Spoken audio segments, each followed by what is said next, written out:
Welcome to Fire Your Doctor with your host, Dr. Danielle Lockwood. And your other host, Richard Lockwood. I'm a guest. Permanent guest. Yeah, I'm a resident. Resident guest. Thank Yeah. you.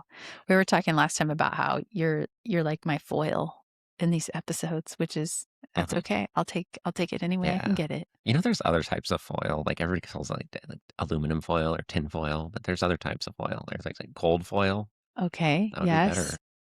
It has nothing to do with the topic. It has nothing to do with it. No, anyway. We're actually kicking off a series, and the series, this episode kicks off the name of the series, which Rich actually came up with, which is called what?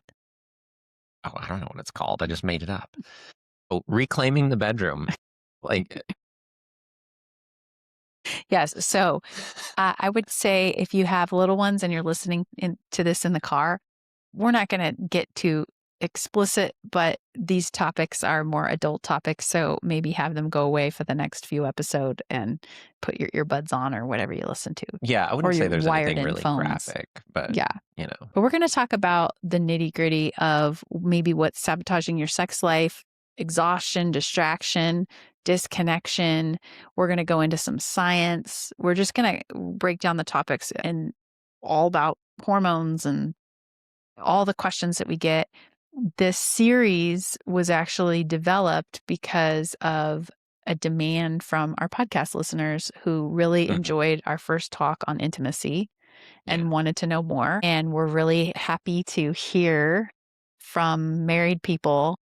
And we're willing to be open. We talk about, we'll share our stories within the context of what feels shareable, and we'll go there. So it'll be good. And obviously we'll bring in our nerdiness as well. So I think you already did. Yeah. So again, this isn't like a sex tips episode. That's not what we're here, but we are going to talk about how the nervous system responds with sex.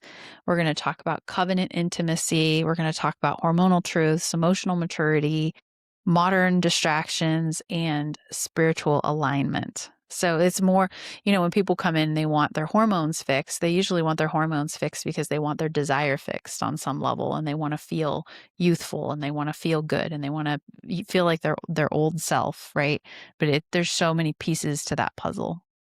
I agree. Yeah. I think there's a way that sometimes there's ways that hormones can lead the charge back to health in some of those areas. But there's also a way that our mindset, our values, our actions, they all have a role. And there's a way that my actions will lead my hormones, that my actions and my habits will lead my hormones, lead my desire, and lead those kind of things as well. Yeah, actually, that's true. So, but let's back up. We'll talk about if you don't know how it works, you can't fix it. So let's go over how things work. I have thoughts. Let's go. All right. Your sex drive is made up of multiple parts. We've got the neurological aspect. We've got the hormonal aspect.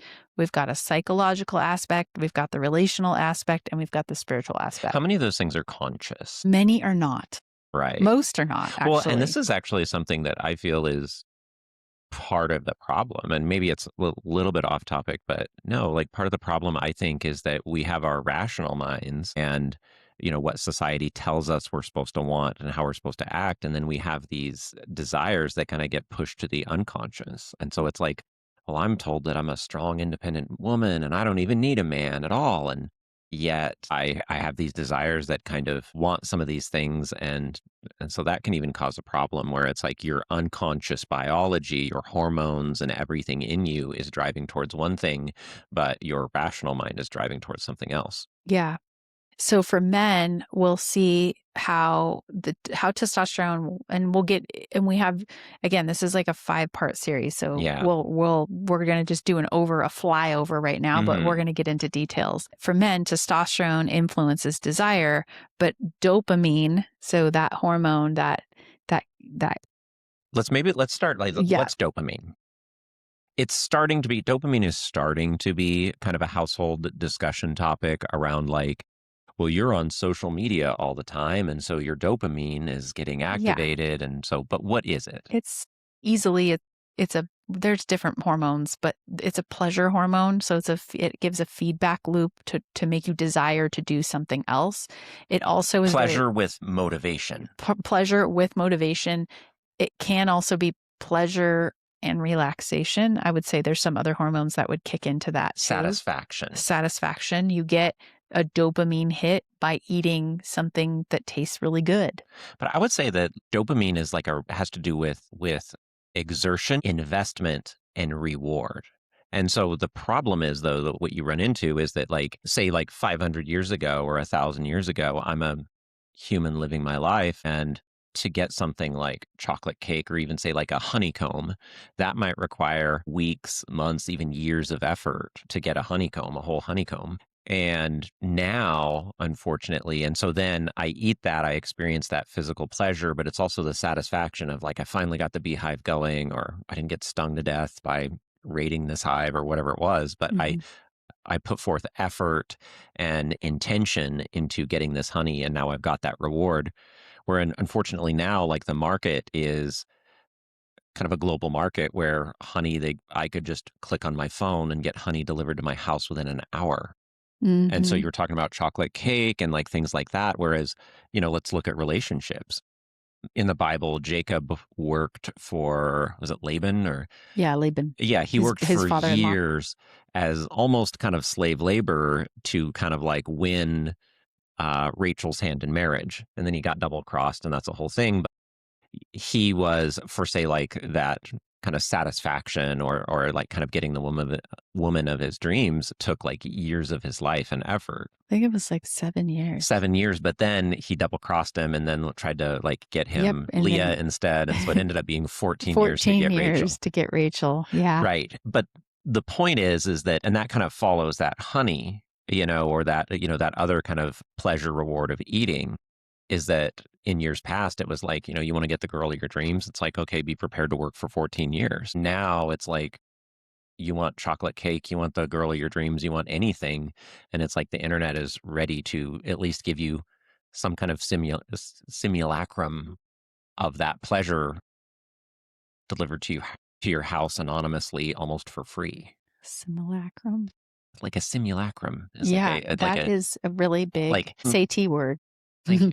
I haven't defined it yet, but no, meaning that you're going to get something akin to or something like, Yeah. you're not going to really get, well, so because like in the Bible story, Rachel wasn't just very, very beautiful. She was also like a woman of character. She was physically strong. She was really willing to help other people, even if she didn't really know them. And so she was physically like very, very beautiful, we're told, but she was also willing to help a stranger with a very difficult task. And so she had moral character. She had this, she had that. And they weren't just having a fling. They were also like establishing an entire family line together. Yeah. And so Yeah. she was building a world with him. So this ties back to the motivation of men around sex and the drive for it and the drive for connection. Right. That there is a dopamine that will drive the pursuit. And then visual stimulation will play a large role. Like men are very visual for the most part. For women, they want to feel safe. They want to feel protected, calm. They want emotional connection that will precede the arousal period. And cortisol will actually kill libido faster than What's low cortisol? estrogen. Cortisol is your stress hormone. It's a long-term stress hormone. Your quick stress hormones are your adrenaline, right? So adrenaline is like your quick fight or flight. Oh my gosh, I almost got into a car accident and the heart is pounding. That's adrenaline. What takes over for the long-term maintenance of stress and response would be cortisol. They're both from your adrenal glands. I'm going to go out on a limb here. Okay. Okay. So we were talking earlier and my wife was saying that, you know what really arouses a woman is like emotional safety, and then this and then that. And it's like, you look at the actual dating patterns, and I find actually the opposite to be true, is that, there's elements of danger and there's things like that. I think there's this way that like daily stress, kind of like boring stress, like dishes and bills and PTA meetings, like, oh yeah, that's a big time like libido killer for women. But there is this kind of stress that actually amplifies it. Mhm. and so that can actually get into attachment theory, where like an insecure attachment where a woman's like not quite sure if this guy actually loves you and if this guy's together, really like going to be something long term, that can almost like amplify the stress of you not being sure about that, Mhm. can actually amplify the attraction. Yeah. And then you also see that with this kind of like adrenaline rush.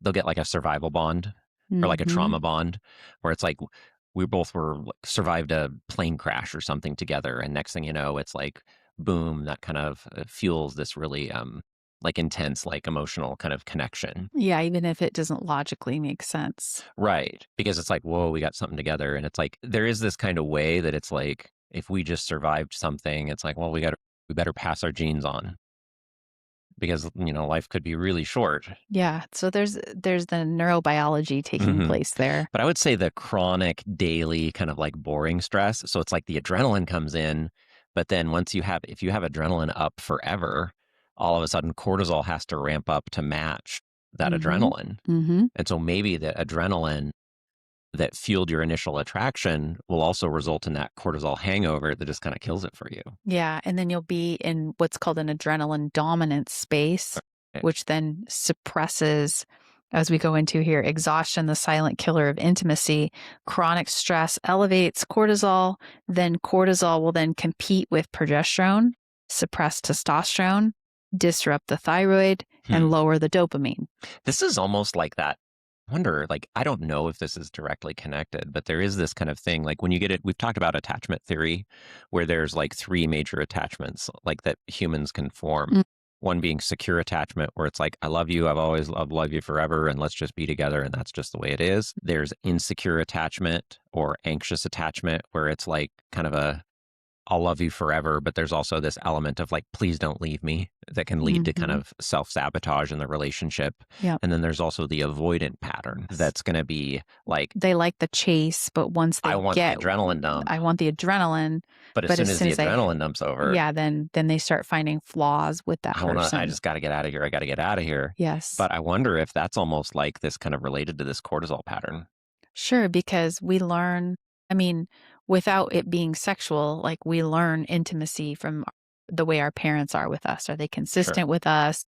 Are they withholding affection? Are they Right. overly being affectionate? Are they smothering us, right? Yeah. And that can get into that kind of needy thing. Yes. I'm like, "Oh, well, like, I really had to rely on my son to counsel because my husband was unavailable," right?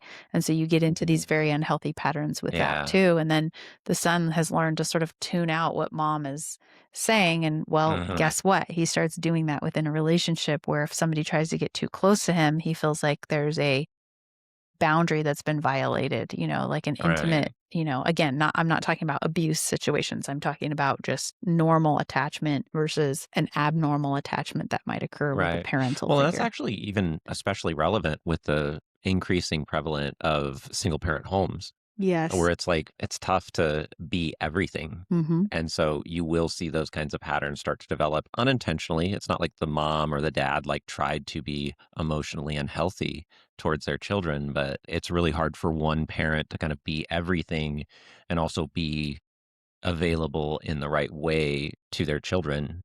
Yes, and then this kind of goes back to marriage and the modeling that you do for our children in the way that they talk to me too, right? And Hmm. creating that safety, which you don't have if you're a single parent. You don't have Right. somebody coming in and saying, "Don't talk to your mom that way," right?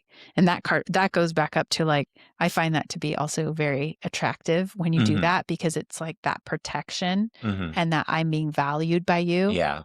and So let's it's say good. this short term, and even as a spice, like adrenaline makes like and a little bit of danger or kind of variety can make for a nice like seasoning on top, Mm. but it can't be the basis of a lasting relationship. And I think what you're saying, how we can meet on this, where I'm just like, no, if you never have adrenaline, there's plenty of safe choices. And it's Mhm. like, you look at a Toyota Camry, it's a very reliable car. It is like one of the most reliable cars ever made. Mhm. And it's like, it's not really the highest and best choice for most people. I mean, it's great, but it's also like there's a lack of passion. And it's like, listen, I own a Camry. I own other vehicles, but I have a Camry. It's great for what it is, but there's no passion there. Hmm. And so there's You part of call it an a appliance. driving Yes, a appliance. transportation appliance. Yes. Yeah. Yes. So in our relationships, it's like if we're two Toyota Camry, then there's going to be some spice missing. But it's like there's a reason that most people don't daily drive a Porsche. Correct. It's like I've owned Porsches and it'll break down on the side of the road. Yeah. So for reference, Whatever. for adrenal fatigue, that Hmm. was episode 16. And Yeah. then there's a gut hormone mood connection episode we did. Yeah. That was episode 10. Yeah. So you can So reference yeah, back to to that. get back on track, Distraction is the next long point. term, you have to limit that long term stress Mhm. because otherwise the cortisol comes up and that starts killing the desire because you're stressed out. Mhm. You can't be all practicality and safety though, because some part of you just needs some like kind of passion and movement. Well, talk about when we were driving yesterday for a long period of time. We actually got some time to chat, and you were talking about how women like a little bit of danger. And Yeah. you were like, I mean, nothing like crazy, but they like a man or like, oh, honey, don't do that. Like, how did you say that? That was really funny. I don't remember exactly how I put it, but there's this way that it's like there's a desire, and this isn't politically correct, but read a romance novel. It's Mhm. not politically correct. And there's kind of this way that there's something in the feminine that wants to kind of tame, but maybe not quite completely tame, something that is not completely like wild and vicious, but just a little bit out of control. Yeah. So it's like you don't necessarily want like a king cobra in your house, Oh. right? Because it's like this thing's venomous, it's going to kill you.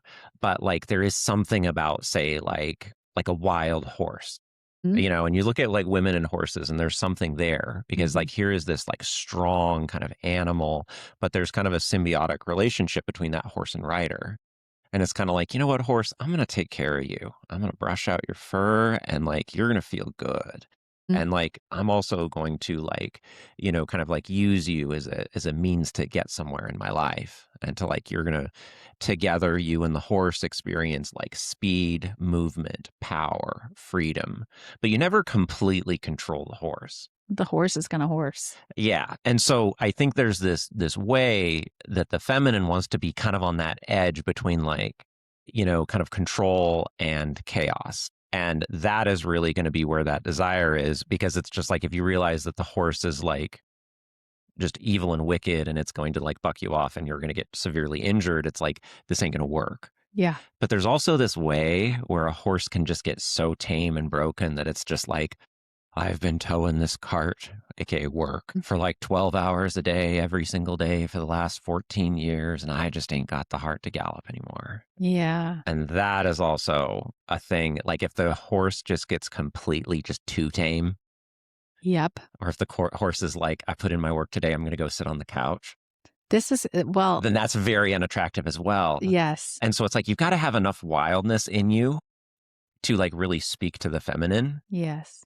And as a man, that's something that you have to cultivate in yourself. Yeah. It's not like your woman can just tell you exactly how to, hey, listen, it is your time to go cultivate wildness in yourself. And it's like, so that's as a man, you have to figure out those kinds of things. There's actually a really good book that Wild I at read, Heart, Wild actually, at yeah. Heart, was very good. Yeah. And so, but there's this element when you read like a good romance novel of this chaos and control that is going to be like, number one, a man that's actually happy. Yes. And number two, a man that a woman would want to be with. So we'll go. I want to just kind of close that loop. Sure. Just give me an example of what that looks like in our marriage.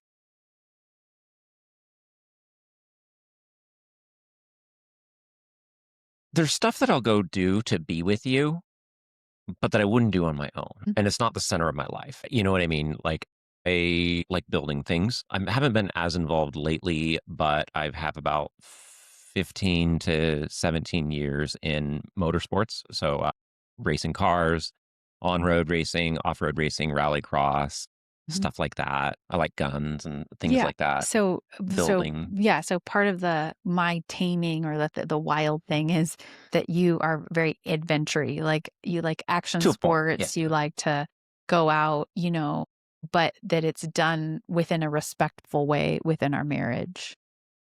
Yeah. Yeah. So you're saying taming as in like, I'm not going to, Forbid him to go shoot guns and drive cars. right. But at the Yeah, same time, I'm not making that into like an idol that I'm willing to sacrifice my family's safety and well being for. correct. But I like that part of you. I like that adventurous part of you Right. that's kind of wild and innovative and like all of those Right. things. So you're talking about testosterone. It's just like, put a man in a minivan for 20 years and it's going to be tough. It's going to be tough. Yeah, Like, for you know sure. what I mean? I mean, it's just Oh, like you yeah. got to have something to like Totally. just like Totally. feel invigorated, feel alive. We're going to talk about that more. We have an Sure. Yeah. entire episode about masculinity Yeah. and men's hormones. So, but let's get back here. Okay. Great. Distraction, actually.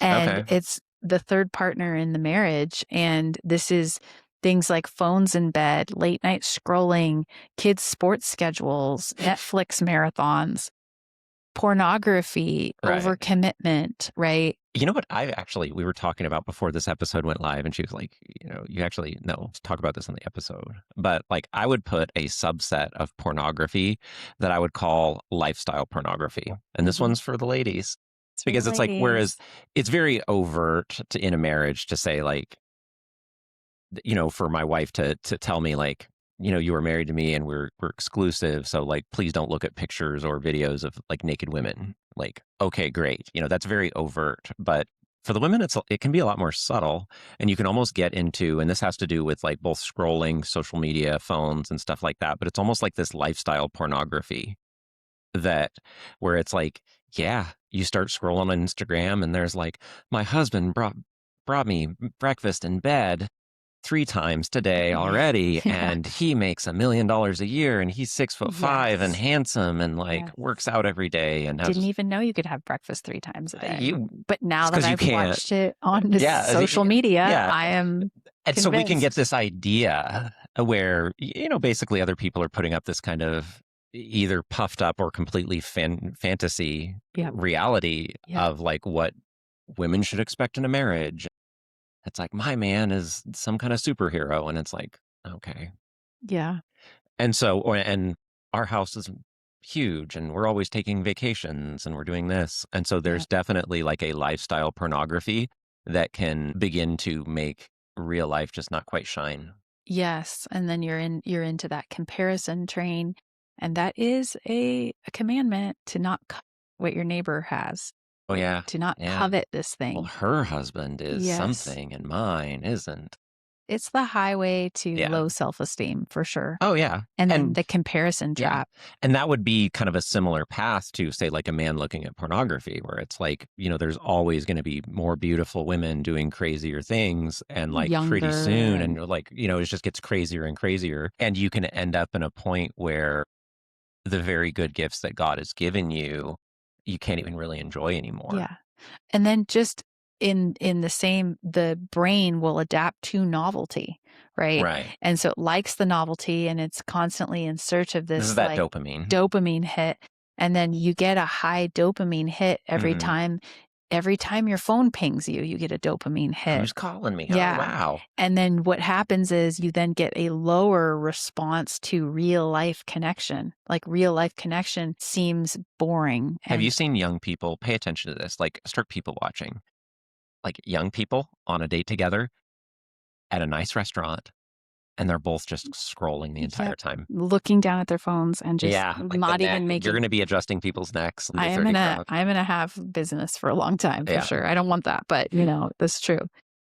So yeah, so this is we can have the morality talk issue from a Christian perspective about pornography, but we also need to wake up to this, what you're calling the lifestyle pornography and the comparison game Mhm. that then real life just seems boring. Well, my minivan is boring. We Sure, should have whatever, sure. you know? I've done some seasons in not a minivan, but, pretty close, pretty close. Well, we do have the Camry still Yeah, to keep you I do have a Camry, humble. and that's Yes. it's practical. It's a Yes, tool. exactly. And then, of course, there's the disconnection piece. For women, we want to feel chosen. We want to feel prioritized. We want to Mhm. feel secure. But men need respect and physical infection. I do Men not need a physical affection. men need respect, physical affection, and being desired. They want Yeah. to be desired. And that disconnection happens slowly, right? I would say let's, can you read what women need again? Okay, Or what emotional women okay, let's go back to women. Women, emotional security, feeling chosen, and feeling prioritized. I would say I would add a caveat to that. Okay. You do not just want to feel emotionally secure, chosen, and prioritized. You want that from a very specific type of man. Okay, say more about that. It's just everything I was saying about this kind of just like a little bit Yes. wild at heart, a little bit untamed. So it's like there's plenty of men, like any number of men, that would just absolutely just be like emotionally vulnerable and sensitive and just all of these kinds of things and like feel you would choose you anytime. Mhm. Like, but you want a very specific type of man to be choosing you, a man that like knows who he is, knows what he stands for, has a mission in his life, and is also willing to express some of this passion that I was talking about earlier. And so it's like, sure, like you could get the kind of safety and whatever like tonight. I mean, but the question is who's giving you that affection and attention? Right. That's a good point. It is it's nuanced, and I'm a woman, and we are complicated. That's true. Somebody's like, love you forever. And But it's just you like, on the other side of it, women like a little bit of a chase around that. They don't want a woman who's so predictable. Like uh, what men want, right? It's like they want to uh, be desired. They don't want to be fake desired. They want to actually be desired, yeah, right? Because there's plenty of women who I know would like you that for your have, job or because you're yeah, that like your tall or, job, and they will at yeah. least have sex with you to as a compliance measure. Hmm. But Do they actually want you, or do they want the emotional or kind of like the dopamine hit of the kind of, stability and well, the I would even say it's beyond the stability, the appearance. So it's mhm. just like, okay, do you want to drive a Ferrari because you want to be seen driving a Ferrari? Or do you want a Ferrari for the passion and the experience of a fine automobile? And I would say, like, we can, and for men as well, but we can get into this trap where it's like, do I really want this for me, or do I want this to kind of show off to my friends? Well, and spiritually, we would call that a fear of man, right? Or like that man or woman's opinion of you is more important Right. than what God thinks about you. Right. There is this kind of like feminine competition where it's Mhm. like whoever has the most desirable man kind of gains this social status. And this is actually, I think, what drives kind of like women to pursue married men. Yeah. It's like he's not any better looking than the next guy, but there's this part of like kind of unhealthy, unredeemed, kind of like, fallen humanity, femininity Mhm. that's like, oh no, this married guy might be more desirable because like I'm like kind of taking something that belongs to somebody else. So it's like I'm Yes. proving that I'm better than her. Yeah. She worked for years to get this guy. I'm going to get him just right now. Yes. I was actually speaking to somebody recently, and they were talking about how their ex had an affair, cheated on them, And and this is a woman talking. woman So talking, her ex-husband husband cheated on cheated her. on her. She, you know, tried to work it out. She was like, "I'll Hmm. forgive you." Tried to do the counseling thing, Okay. and he went and did it again. Right. So they divorced, and she ended up marrying, or I'm sorry, the husband ended up marrying a girl who followed her on Instagram and loved her life and commented and even did poses where she would mimic different like scenes that she would have on her Instagram This is the following. lifestyle. This is the lifestyle This is porn, lifestyle porn. She got and addicted to kind of lifestyle looks porn. like her a little bit, right? And now is living in her house taking those Instagram pictures. How gross is that? It's something. It's something, It's right? something. It's But it's something. also like, I would say that's another like node. As a society, we need to be careful what we put out into the Yep. world. That Yep. it's like maybe some of those kind of candids and things like that. It's like, is that for everybody? Right. You Right. know? And I mean, ultimately, it's like, hey, that husband decided to cheat. That woman decided to pursue a married man because of kind of like envy and jealousy and this desire to kind of like Mhm. dominate and steal by Mhm. conquest. Mhm. And so, we got to be really careful of that. And like Oh, how yeah. much of that was really about the man and how much of Yeah. that was like, and unfortunately, it's this kind of thing. It's like, you're going to get as a man putting a ring on, you're going to get more attention from women. Yeah. And it's like you're going to get attention from the wrong kind of woman, but it's still attention. Yeah. But Anyway, going back here to disconnection, sure. it happens slowly usually, I right? agree. It's an unspoken resentment, it's constant criticism, it's Yeah. and the emotional withdrawal, it's the scorekeeping, Yeah. right? You did this, so I'm gonna do this back, right? Yeah. And this comes from, speaking of a fallen world, it's like if you do not believe that it is important to forgive, and to make resolution and that your marriage is a covenant, right? Is an Hmm. actual covenant. For those of you who are not Christian, we believe as Christians that you are in a covenant, not just with you and your husband or you and your wife, but between you and God and your wife and you and God and your husband. And faith comes into that a lot because you don't know what it's going to be. You don't know what it's going to be. The truth is I do a lot. I have other businesses, things I do. And, of course, you've got the book, which, I co-wrote with you, but, you're primary on that. And like, okay, let's propose a couple scenarios. We're married and everything. And all of a sudden your book sells 1 million copies. And Okay. everybody's just like, you remember Britney Spears and Kevin Federline? And Oh everybody's like, man, bringing it back. Kevin Federline was kind of this backup dancer, and here's this, star that was Britney Spears. And I think in marriages, sometimes it can get that way, and that can kind of change roles as far as like, well, who's the star now? And sometimes there's It's like Chris Rock's comedy episode. the It was called The tambourine. Tambourine, and Yeah. he was basically admitting that he should have let his wife be the lead singer more and played more tambourine in the background. That Chris Rock had his like absolutely had his kind of like fame, but at sometimes like maybe he should have supported his ex-wife now, Yeah, supported her more y because it on ended in a things that she divorce. wanted to do. Yeah, yeah, it was interesting. It was very Yeah. introspective for a comedy. Yeah, and I mean that was kind of one of those times when that the kind of vulnerable like whatever kind of comedy was kind of in vogue. Mm, Which is fair, but also, like, I felt like he was telling the truth in yeah, that and kind of it was a worthwhile, like, self-critique. yeah, But yeah, that gets into this thing where it's like, if we're always looking for, like, who's getting the better deal here, there's gonna be seasons in your life. Now, a season can last a few months, a season could last 5 years, where it's like, you could look at me and be like, "Well, Richard, I'm the doctor, and, like, what have you done lately?" We could end up like 5 years from now where you're just like taking a few years off and something like that. And I'm yeah. like, well, hey, my other business is really cranking. And, Mhm. what's your old boring doctor stuff been doing? Yeah. And it's like if you play a relationship like that, it's gonna poison it. Yeah. So why don't we give the example of how we deal with that in our marriage or what we've had to navigate through just to help people have some context around that? A marriage and a relationship, a marriage is not 50-50, it's 100-100. 100%. And like you make the choice when you get married. And it's kind of like, I'm all in. There are things that you could do, like very serious things that you could do to break covenant, like infidelity or something like that.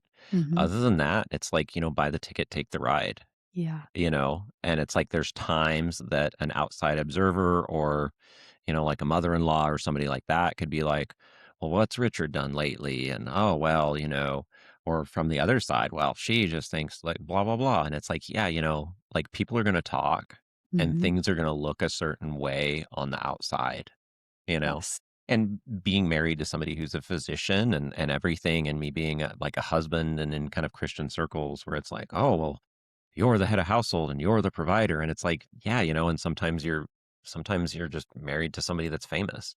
You're and you and what is providing like the thing that I needed the most from you was your support and your love and your believing in my dream enough to help me bring it forward, which it couldn't Oh, have yeah. otherwise. Yeah. And I mean, also there's a lot of work behind the scenes. Oh So it's not yeah. like I'm just like at home on the couch, just like, hey, have fun being a doctor. I support you. It's So, like, no, no, sometimes it's it's like I'm really building funny. it with you. Sometimes it's really funny. Like if you could see the behind the scenes, it's like just you're on your hands and knees laying tile in a gross bathroom because the clinic needs the bathroom, it's like, again, people look at what you've been hustling behind the scenes in your marriage. We're not huge I mean, we have some social media for our Mhm. businesses, but like we try to be honest about that. It's just like, no, like this wouldn't be here without Rich.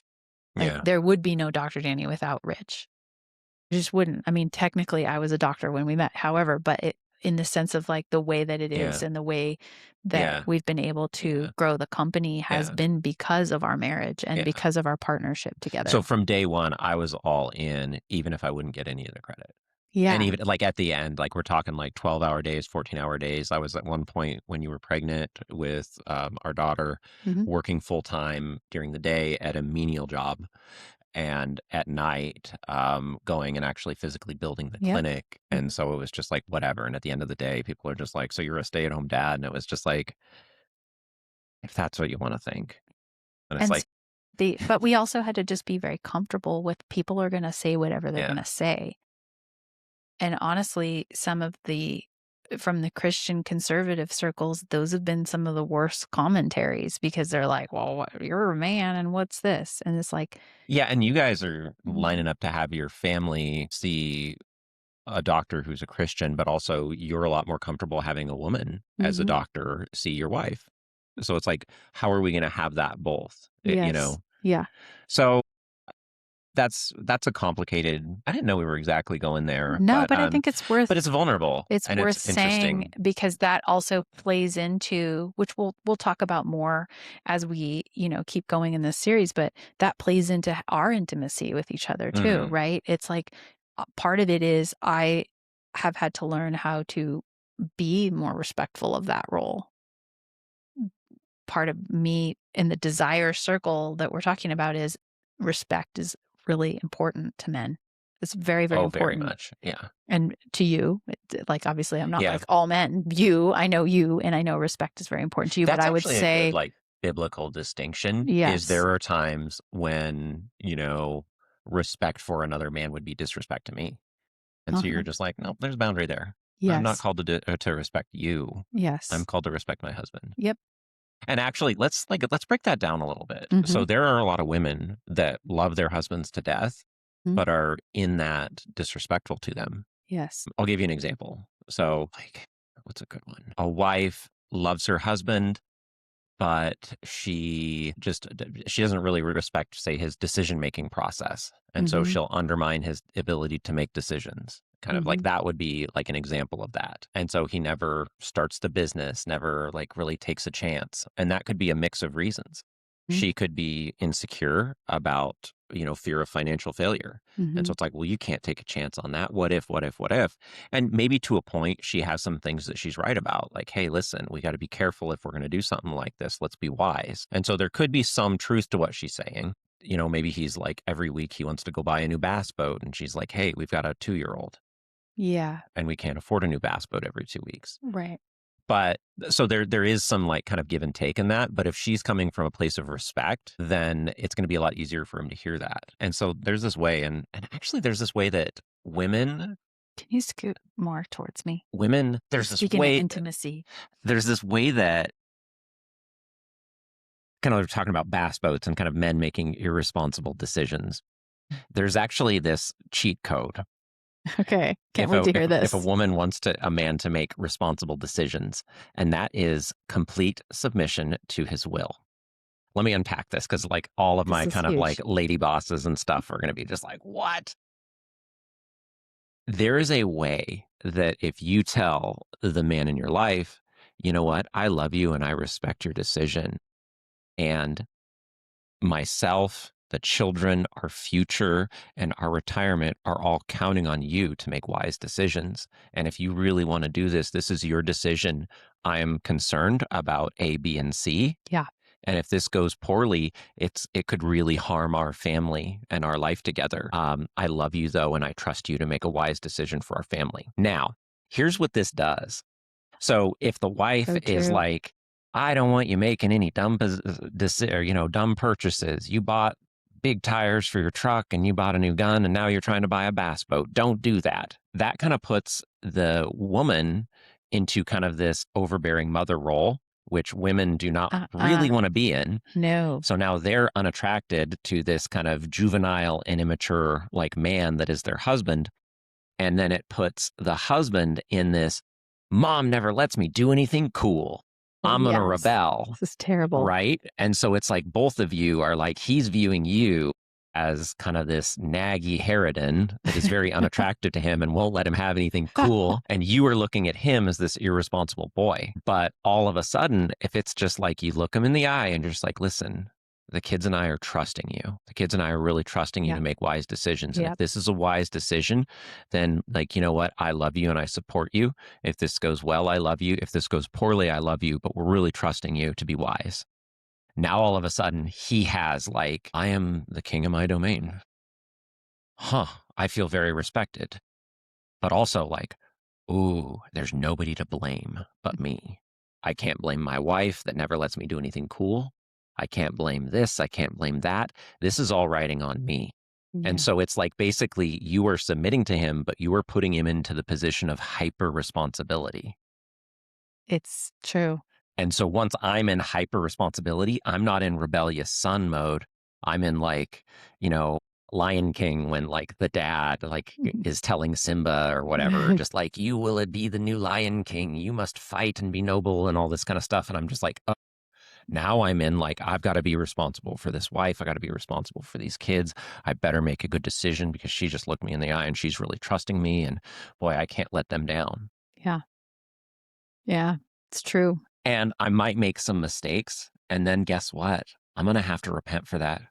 You were right about the bass boat. And I'm sorry. By the way, I've not bought in a bass He boat. has It's no just a bass boat. convenient example. Yes. But you know what I mean? But that Oh, puts me in hyper yes. responsibility. You know what? You told me that the bass boat, We your have had concerns. this happen in our marriage, and this has actually been going back to the Bible and understanding what does God have to say about the order of things, and wives submit to your husbands. But what does that mean, really?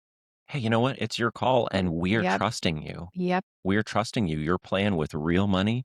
You're playing with real lives. And like, you know, your daughter, your son, they're looking up to you. Yep. And you better make, you know, like not you better, but like we're trusting you to make a wise decision. Yep. And all of a sudden it's just like, oh, I've got that. It's like that responsibility is starting to weigh heavy on me. It's Yeah. like, I don't want to screw this up. Yeah. Totally. And also, I don't want to violate the trust. Like, Y- what an honor to be trusted in that way, Yeah. you know? So now I'm in honor, respect, loyalty, duty to you and the Mhm. children in Which our life. then, when he's able to execute and learn those things and do those things, he becomes then very attracted to the wife. It's like he's so strong, And he's taking authority, he's mhm. handling these things, he's delegating as he needs to. And there's been times when I have had to go to my wife and repent. Hey, Mhm. listen, I tried this. You told me your concerns and I did it. I did it anyway. And it didn't go well. And I'm sorry. I failed you. I failed the kids. And like that's the time where I need a little bit of compassion. Mm. I don't need like, I told you so. Cause it's like, trust me, I'm taking notes. I don't want another L on my record. I do not want another L. And then there's times I'm, you know, like, hey, hun, I really got it on my heart to do this. And you're like, hey, you know what? I'm trusting you. And Okay. I don't know that I've handled it perfectly every time, but we've been together almost a decade, and I feel like I'm Yeah. better at that now. But this is something that's like the cheat code. And actually, I actually came up with it. Like, well, you know where I came up with it when we were in that negotiation. And I was just like, Oh, yes. no, this person's trying to avoid responsibility because when there's diffuse responsibility, where it's like the wife's kind of nagging me and she doesn't really want to do this and I want to do it and blah, blah, blah. It's like responsibility is diffused.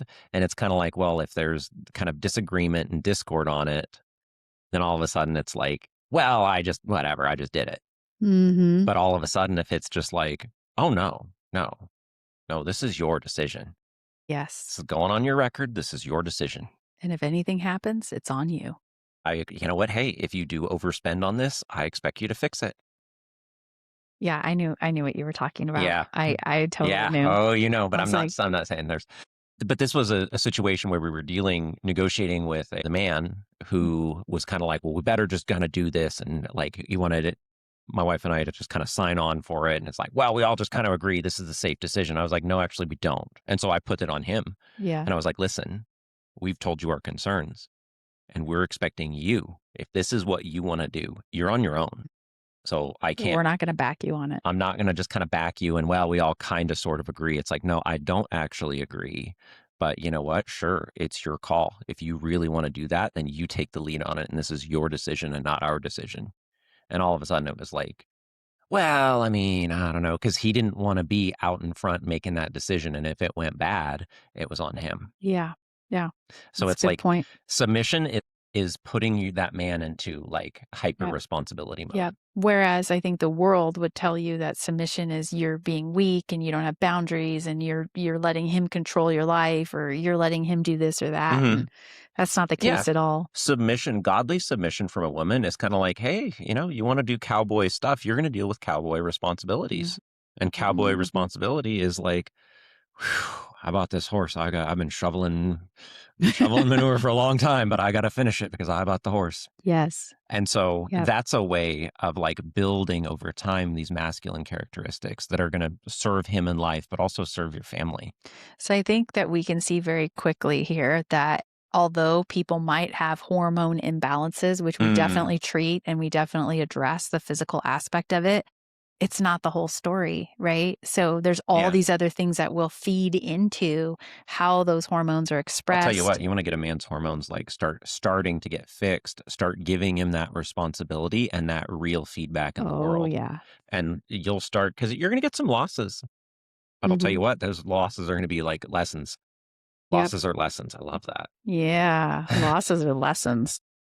So we also see there's like nervous system stuff, right? So Mm, if you have vagus nerve dysregulation, right? right. Which your vagus nerve is your 10th cranial nerve and it runs all the way from your brain down to your diaphragm. I know.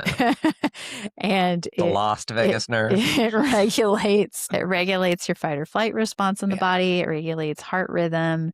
So it's very much there. And that is obviously we start to see with excitement and intimacy, we'll start to see the heart rate go up and there's a physical response to safe touch and touching each other appropriately and not feeling, you Define know, appropriate. I know, but the body must feel safe in order to feel the desire for women, but Mhm. even for men, right? Men who've had trauma in the past would That's need to true. feel safe That's too. true. And oxytocin release, the Yeah. release of oxytocin requires safety. There's an actual, Mm, what's interesting with the hormone oxytocin, which is made in your pituitary, which is yeah. in your brain, part of your brain.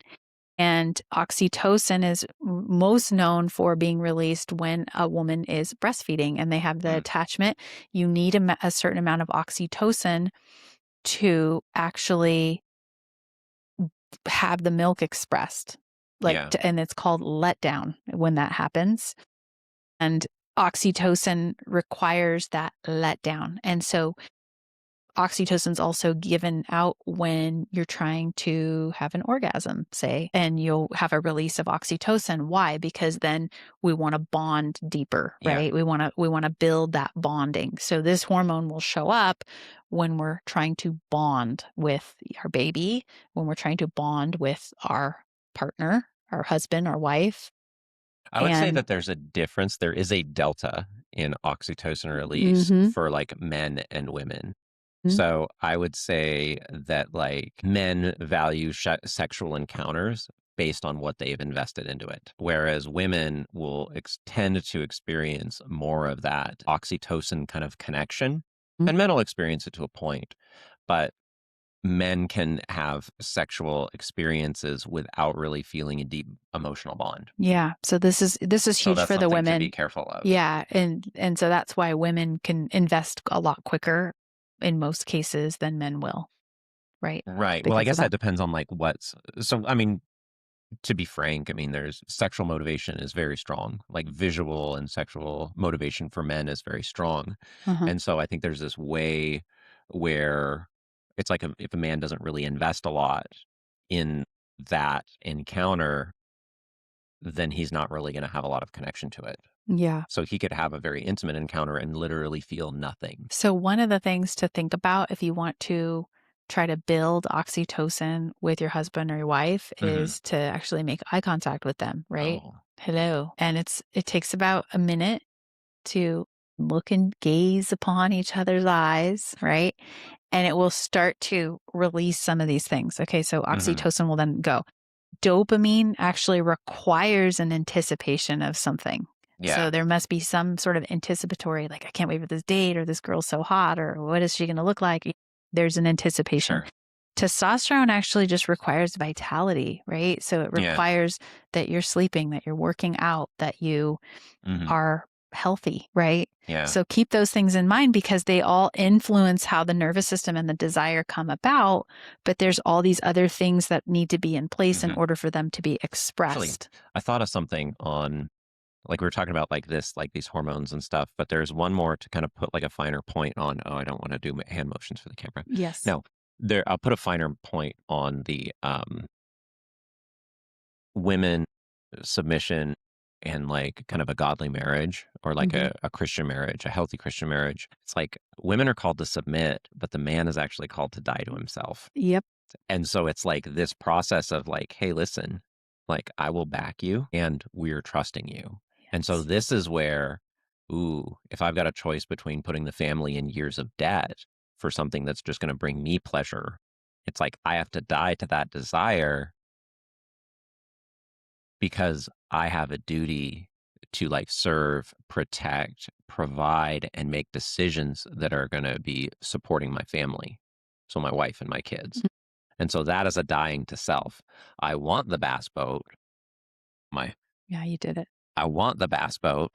I don't actually like need a bass boat, but you know what I mean? Like I want that shiny object or I want that thing, but I'm going to die to that desire because that would be counter to my mandate of protecting and providing for my wife and my family. Yeah.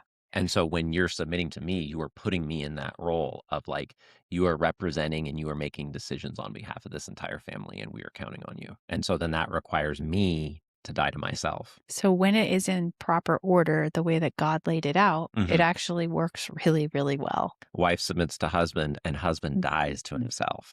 So Yes. it's like when you talk about what's easier, it's like, I don't know. Like it might be tough to submit sometimes, but trust me, dying to yourself, literally dying to yourself. This Yes. is what I want. This is what the family wants. Or this is like, this is what I want, but this is what the family needs. Yeah. And it's like a good man is going to be choosing what the family needs. Yeah. So Song of Solomon is sort Sure. of an overlapping theme within this series that we're doing because it is talking about that marriage covenant, right? Right. And protecting the Can we intimacy. Yeah, get give read people in on what the Song of song. Solomon is? Yes. Song Also called Song of Songs yes. in the Bible, It's a book in the in the Bible, Old Testament. in the Old Testament, that is a series of poems between a man and a woman who are at first kind of infatuated, then they fall in love, then they're engaged to be married, and then they consummate that marriage. Yeah. And then they kind of have this like married life together and this like passionate kind of romance. It's included in the Bible because it is allegorically related to kind of like the passion of Jesus Christ and his kind of pursuit of, a fallen and unfaithful humanity, even if it killed him. But you can't let the kind of allegorical meaning and that meaning take away from the real meaning. Our Catholic friends, which I'm not Catholic, but shout out to the Catholics. One thing that I think they get right about their theology is they call marriage a sacrament. And what they mean by that is that marriage is something that is going to mirror a healthy marriage, and a good marriage is going to reflect something that is true about the universe and something that is true about the nature of God. And so when we read a book like Song of Solomon in the Bible, it's not, oh, well, this is all just kind of an allegory that Jesus loves us and that's cool. It's like, yes, it is Jesus loves us, but it's also this is how a man and a woman are loving each other in a godly marriage. And this reflects something deeply true about the nature of God. Yes. When we look at the world, we see probably the most intense attack from the devil on sex and marriage and our sexuality and marriage. And this is because our sexuality and marriage are something that expresses something so deeply true and real about God's nature. Yes. And so at that point, we end up with this thing in our lives that is in some ways, like, so just deep and core to our being and our expression of humanity. And it's the spiritual reality of sex is undeniable. I don't care if you're a Christian or not, it's undeniable. Yeah. And it's And exploited by the devil mhm, too. It's exploited by the world. yes, and outside of God, unfortunately, the devil just kinda just takes over the territory and just really wants to have his one of his most powerful strongholds in that sexuality. And so it's like if we don't claim that territory, like he's right there. And so this is where even in a lot of Christian circles, like sex is such a taboo subject. And it's like, no, no, no, this isn't taboo. Like if we make this taboo and we never talk about it and we never really take it head on and we never express it in a healthy way, then we're just leaving all of that territory wide open for the enemy, which is actually right into your foxes. Yes. So this is from Song of Solomon or Song of Songs 2, chapter 2, verse 15. This is the amplified version. Hmm. Catch the foxes, the little foxes that spoil and ruin the vineyards, for our vineyards are in blossom. So they're talking about foxes and they're talking about grapevines. Yes. No, they're not. What are they not? They're talking about the things that we allow to come into our garden, which is our intimate world, Right. pulling us away and distracting us from the thing that's the most important, which is Hmm. the covenant. Right. Right. So it's rarely, and to relate it to what we've been saying, so it's Mhm. So rarely, the foxes are an analogy. yes, It's not like there's an actual fox. yes. So it's rarely a catastrophic betrayal first. It's exhaustion, it's distraction, it's neglect, it's unspoken hurt. Those are little foxes. Okay. All right. Things that in themselves, it's like a fox is not like a wildfire that's just going to destroy my vineyard Hmm. overnight. It's like, Hmm. oh, there's a little fox. He's cute. But it's like an else, and there's another one, and there's another one. Yep. Yeah. So simple, practical steps, takeaways from this, what we've Okay. talked about. No phones in the bedroom. Okay. Go to bed at the same time. Okay. How do we handle that? Because you're a night owl and I'm a morning I actually have star. I have two bedtimes. I will like go kind of to bed and like have an evening with my wife and everything, and then like I'll be kind of reading or doing whatever, and she's a very specific way that you say it, and it's like, "Can you turn off the light?" And I'm like, "Oh, that's my cue." And then I'll usually like go downstairs and do content development. Sometimes I'll stretch or pray and like things like that, Mhm. and just have another hour or two to just kind of like think about interesting and strange things, and It's the wild part of him that I like, yeah. but also, But I'm also like, I have boundaries with that. So I'm not mhm, engaging in like any like there's no adult content, there's nothing like that. There's nothing that I would be like maybe something weird, but nothing that I would be embarrassed that if my pastor or my wife was like, "You watch this," you might give me a bad time about mhm. it, but like it wouldn't be anything that would be like unbecoming of a married man. Yeah. Weekly intentional connection time. Yes. Yes. Yes. Lift weights. Yeah, actually that's Work really good out. for your And hormones. it's great for your hormones. Yeah. It's great for your libido. Lift Yeah. weights. Yeah. Men and women, lift Yeah, men and weights. women, I would say, yes. Balance your blood sugar. Oh, yeah. Oh, Limit yeah. your alcohol. Yep. Speak life over your spouse. Actually, this is something that is really important. A way that a woman speaks life over her husband is Good, um, because I wrote all of those. Those were all good. she she's putting her faith in him and she is submitting to him in a way that actually empowers and like calls him to taking greater responsibility. So that is actually how she's speaking life over him. Because it's like, hey, we're trusting you to lead this family in a way that is going to like provide for our needs and protect us and keep our kids and our and my needs in mind. Right. So that is calling that man to that higher place, even if in the past he has been irresponsible. How I speak life over my wife is I'm not being critical of her. I am calling into being the best in her that she could be. And like another way that I'm doing that, actually, I don't know if this is on script, but another way that I'm doing that is my wife actually has a lot of freedom, right? So people mistake anarchy for freedom, Mm, right? it's chaos. If you had no boundaries, you'd be completely free. And it's like, no, you would be actually very unfree if we had no laws. Because it's just like all of a sudden, any day, like there could just be a band of like murdering thieves that kind of just come in and ruin anything that you ever tried to build. Hmm. And so you'd just be living in this kind of anarchy, kind of chaotic and very dangerous space. And so what I do as a husband and what I've done honestly for terrain and for you as a physician is like I've found that my wife does really well with kind of like the walled garden, I meaning do. that you have complete reign within kind of like a curated and like protected reality. And like you will get like emotionally dysregulated if there's just too much chaos. So Mm. it's like, there's been this pattern where I will go through and like find like a building, and the building is like maybe it has damage, like really bad damage and things like that. My wife just looks at it and she's like, "This is terrible. This is terrible. I can't take patients in here. This is terrible." And it will cause you emotional distress. And I'm just like, okay, I listen, did better with the second no, building. no, but I'm just like, "Hey, listen, we're gonna fix this. Let's talk about what your needs are. Don't look at the place. Don't look at the place. Don't look at reality. Just tell me what you need." And then I built that for you, Yes. right? And And then he all of a sudden you have this like very like it's a curated space. It's just like you picked the colors, you did this, and like the structure has been like made like safe for you. And so then you can focus on like what you need without worrying about like, is that asbestos? Are people gonna get sick? We're gonna get sick. Mhm. Like, do you know what I mean? And so it's just like, there's a way that I'm actually giving you greater freedom than you would have kind of just like out on your own, where it's like, oh, wow, those are rusty nails. Do they have tetanus? Mhm. Like, you know what I mean? And it's just like, no, you have this beautiful place where you can just build and grow what you need to grow. Yeah.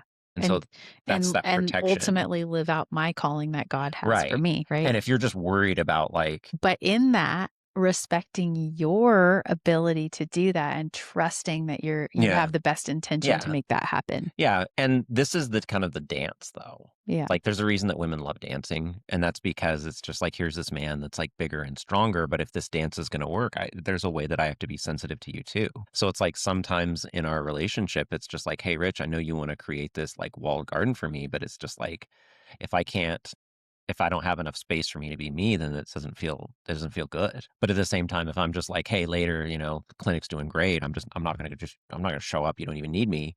And you're like, hey, you know what? I need you here. Mhm.